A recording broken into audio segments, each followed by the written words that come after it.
ஒருத்தர் இறந்து 11 மணி நேரமா அவங்களோட மொபைல்ல இருந்து அவங்களுக்கு பிடிச்சவங்களுக்கு மட்டுமே நிறைய டைம்ஸ் கால்ஸ் போயிருக்குங்க. இப்போ வரைக்கும் இது எப்படி நடந்தது, ஏன் நடந்தது, இதுக்கான ரீசன் என்ன அப்படிங்கறத யாராலையுமே இப்போ வரைக்கும் கண்டுபிடிக்கவே முடியல. இப்போ வரைக்கும் ஒரு சஸ்பென்ஸா தான் இருக்கு. அப்படி ஒரு சஸ்பென்ஸோட நம்மளை வச்சு செஞ்சுட்டு இறந்து போன ஒரு மனுஷனை பத்தி தான் இந்த வீடியோல பார்க்க போறோம்.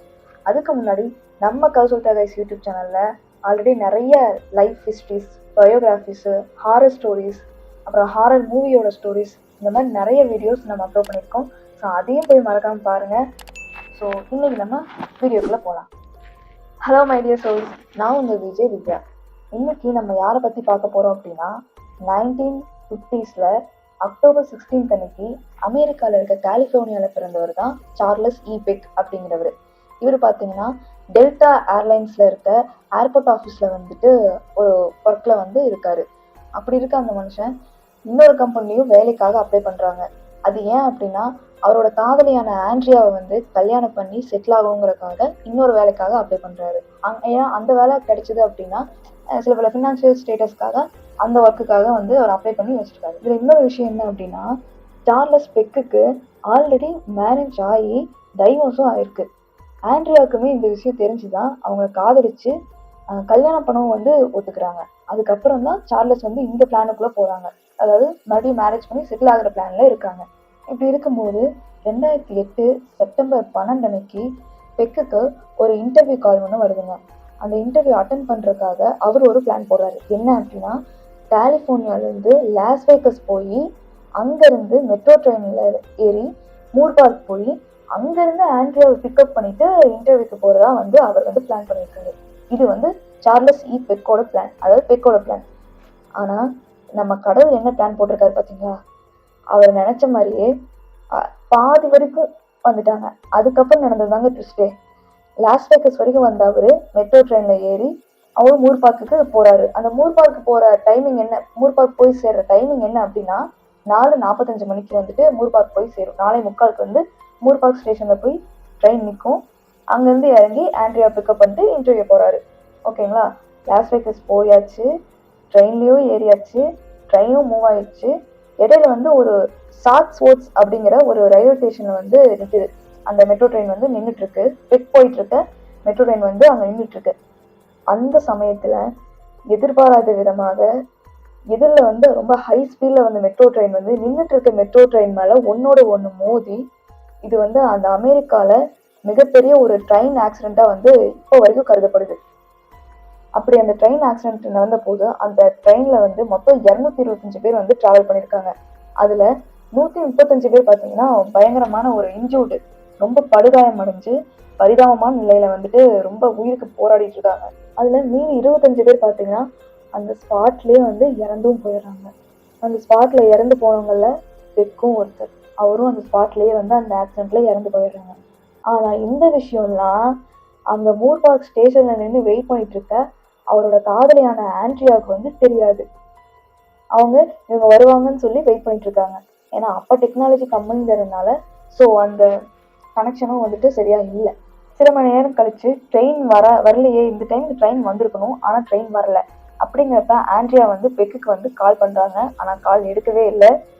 ஸோ ஏதாவது வேற ஏதாவது விஷயமா இருக்கும், அதனால கால் எடுக்கல அப்படின்னு சொல்லி இவங்க ஆண்ட்ரியா வந்து நினைச்சுக்கிறாங்க. அந்த சமயத்துலதான் பக்கத்துல இருக்க அந்த ஸ்டேஷன்ல இருக்க அந்த ரேடியோஸ் எல்லாம் இருக்கு இல்லையா, அதுல இருந்து அனௌன்ஸ்மெண்ட் வருது. என்ன அப்படின்னா இந்த மாதிரி ட்ரெயின் வந்து ஆக்சிடென்ட் ஆயிடுச்சு, இதனால இத்தனை பேர்லாம் இறந்துட்டாங்கன்னு சொல்லி ஃபுல் டீடைல்ஸ் வந்து அந்த ரேடியோ மூலமா எல்லாத்துக்குமே வந்து அனௌன்ஸ் பண்ணிடுறாங்க. இதை கேட்ட ஆண்ட்ரியா வந்து அதிர்ச்சியில வந்துட்டு என்ன பண்றதுன்னு தெரியாம ரொம்ப பதட்டமாகி இப்ப ஸ்டேஷனுக்கு போறதா, அவங்களுக்கு என்ன ஆச்சோ ஏதாச்சோன்னு சொல்லி ஏகப்பட்ட சிந்தனையில வந்துட்டு அந்த ஸ்டேஷன் வந்து கொஞ்சம் கொஞ்சமா நடந்து போறாங்க. அப்படி நடந்து போயிட்டே இருக்கும்போது ஒரு கால் வருது. அந்த கால் யாரோடது அப்படின்னா நம்ம பெக்கோட தான். நம்ம பெக் கால் பண்றதை பார்த்துட்டு அவருக்கு வந்து எதுவும் ஆயிருக்காது. ஸோ ஏன்னா ஏதாச்சும் ஒன்னா அவங்க எப்படி கால் பண்ண முடியும், அவங்க கிட்ட இருந்து கால் வரதை பார்த்த ஆண்ட்ரியா அவங்க உயிரோட தான் இருக்காங்கன்னு நினைச்சு கொஞ்சம் தனக்குள்ள நம்பிக்கையை விதைச்சிட்டு மறுபடியும் வந்து நடக்க ஆரம்பிக்கிறாங்க. ஆனா அந்த கால் அட்டன் பண்ணி பேசினா எதிரில் இருக்க பெக்கு வந்து அமைதியா தான் இருக்காங்களே தவிர அங்கிருந்து ஒரு ஆன்சர் கூட வரவே இல்லை. அவங்களும் மறுபடியும் ட்ரை பண்ணி பாக்குறாங்க. அவங்க ட்ரை பண்ணா கால் போகல. ஆனா பெக்கிட்ட இருந்து கால் வரிசையா எல்லாத்துக்குமே வந்துட்டே இருக்கு. அதாவது ஆண்ட்ரியாவுக்கு மட்டுமே கால்ஸ் வந்து கிட்டத்தட்ட 35 தடவை வந்து கால் பண்ணியிருக்காங்க பெக்கு. ஆனா யார்கிட்டையுமே வந்து அவங்க பேசவே இல்லையாமாங்க. அது ஆண்ட்ரியாவுக்கு மட்டுமே 35 தடவைனா அவங்க சுத்தி இருக்காங்க பாத்தீங்களா, அவங்க ரொம்ப ஒரு க்ளோஸான நம்ம ஃப்ரெண்ட்ஸு, ரிலேட்டிவ்ஸு, அந்த மாதிரி அவங்களுக்கு யாரெல்லாம் க்ளோஸா இருக்காங்களோ அவங்களுக்கு மட்டுமே வந்து நிறைய டைம் கால்ஸ் போயிருக்கு. இதெல்லாம் பார்த்த அவங்க மறுபடியும் ட்ரை பண்ணிட்டே இருக்காங்களே தவிர அவங்க கிட்ட இருந்து எந்த ஒரு ஆன்சருமே வரல. இது எப்ப ஆரம்பிக்குது அப்படின்னா, அந்த 4:45க்கு ட்ரெயின் அங்க போய் சேரும்னு சொன்னேன் இல்லையா, அந்த 4:45 அந்த டைம்ல இருந்து அடுத்த நாள் காலையில 3 மணி, விடிய காலத்துல 3 மணி வரைக்கும் அவங்களோட சொந்தக்காரங்க எல்லாத்துக்குமே, அது அவங்களுக்கு பிடிச்சவங்க எல்லாத்துக்குமே கால்ஸ் வரிசையா போய்கிட்டே இருக்குங்க. அட் த சேம் டைம் அந்த டைம்ல தான் அந்த ட்ரெயின்ல வந்துட்டு ஆக்சிடென்ட் ஆனவங்களுக்கு வந்து அந்த மீட்பு பணிங்கிறது ரொம்ப தீவிரமா நடந்துட்டு இருக்கு. அதாவது யார் உயிரோட இருக்காங்க, என்ன ஏது எல்லாத்தையுமே வந்து செக் பண்ணிட்டு இருக்காங்க அந்த டைம்ல. அதாவது அந்த 11 ஹவர்ஸ்ல பெட்டோட போன்ல இருந்து கால் போன டைம்ல பாத்தீங்க அப்படின்னா அங்க வந்து மீட்பு பணியும் நடந்துட்டு இருக்கு. இந்த மீட்பு பணிலாம் முடிஞ்சதுக்கு அப்புறம் கடைசியா பாத்தீங்கன்னா பெக்கோட உடலை வந்துட்டு மருத்துவ பரிசோதனைக்காக ஹாஸ்பிட்டல் கொண்டு போறாங்க. அவங்க வந்து செக் பண்ணி பார்த்த டாக்டர்ஸ்லாம் வந்து என்ன சொல்றாங்க அப்படின்னா, ஆக்சிடென்ட் ஆன சில மணி நேரத்திலேயே வந்துட்டு பாத்தீங்கன்னா பெக் வந்து இறந்துட்டாங்கன்னு சொல்லி சொல்றாங்க. அப்புறம் எப்படி 11 ஹவர்ஸ், அந்த ஃபுல் 11 ஹவர்ஸும் எப்படி அவங்க மொபைல் வந்து கால் போயிருந்திருக்கும்? இது கேட்டுதான் எல்லாருமே ஷாக் ஆயிருக்காங்க. இதுல இன்னொரு விஷயம் என்ன அப்படின்னா, அந்த அவங்க பாடி எடுத்துட்டு வந்தாங்க இல்லையா, அந்த டைம் அப்புறம் எந்த ஃபோன் கால்ஸ் எதுவுமே போகல, எல்லாமே அப்படியே வந்து ஸ்டாப் ஆகுது. ஸோ இங்க நடந்ததெல்லாம் பார்த்து உணர்ந்த சில பேர் என்ன சொன்னாங்க அப்படின்னா 3 விஷயம் சொன்னாங்க. ஒண்ணு, அவங்களோட மொபைல் வந்து பாத்தீங்கன்னா எது மேலேயாவது பட்டோ இல்லை ஏதாவது ஆக்சிடென்ட்ல வந்துட்டு வேற யார் மேலேயாவது பட்டோ எதுனாலையும் வேற ஏதாவது கால்ஸ் இது போயிருக்கலாம் அப்படின்னு சொல்லி ஒரு சில குரூப் வந்து சொல்றாங்க. இன்னொரு பக்கம் என்ன சொல்றாங்கன்னா, ஒருவேளை அவங்க போனை வந்து யாராச்சும் ஹேக் பண்ணிருக்க வாய்ப்பு இருக்கு, ஹேக் பண்ணி மற்றவங்க பயமுறுத்துறதுக்காக அப்படி செய்யறதுக்கு வந்து வாய்ப்பு இருக்கு அப்படின்னு சொல்லி இன்னொரு குரூப் ஒரு பக்கம் சொல்றாங்க. ஒருவேளை அப்படியே ஹேக் பண்ணியிருந்தாலுமே அவர் இன்டர்வியூக்கு போறது ஆண்ட்ரியாவுக்கு தவிர வேற யாருக்குமே தெரியாது. அப்படிங்கிறப்ப எப்படி அவங்க அந்த டைம்ல தான் போவாங்க, ஆக்சிடென்ட் ஆகும், அதுக்கப்புறம் ஹேக் பண்ணி இது வந்து நம்மளாலுமே நம்ப முடியாதுதான். ஆனா ஒரு சில விஷயங்கள் நம்ம நம்பிதாங்க ஆகணும். ஏன்னா அது உண்மையா நடந்த விஷயங்கிறப்ப நம்ம மனசு ஏத்துக்கலைனாலும் அதுதான் உண்மை. இது வந்து 2வது குரூப் நான் சொல்றது. இன்னொரு 3வது குரூப் என்ன அப்படின்னா, இது வந்து ஒரு அமானுஷ்யமான ஒரு விஷயம். இது வந்து அவங்களோட ஆத்மா வந்து அவங்களுக்கு பிடிச்சவங்க கிட்ட வந்து பேசுறதுக்கு ட்ரை பண்ணிருக்கு, ஆனா அவங்களால பேச முடியல அப்படின்னு சொல்லி இன்னொரு குரூப் வந்து ஒரு பக்கம் சொல்லியிருக்காங்க.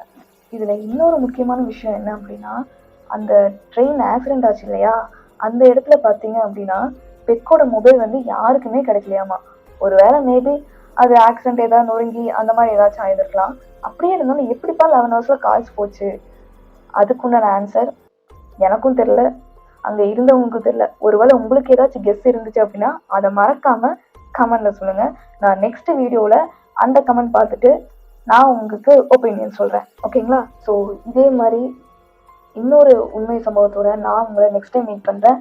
அது வரைக்கும் டாடா, பை பை. எல்லாரும் நல்லபடியா போய் தூங்குங்க. நான் எதையுமே யோசிக்காதீங்க. இது ஜஸ்ட் என்ன இந்த மாதிரி விஷயம்லாம் ஏங்க நாங்கள் ஃபர்ஸ்ட் தெரிஞ்சுக்கணும் நீங்க கேட்கலாம்.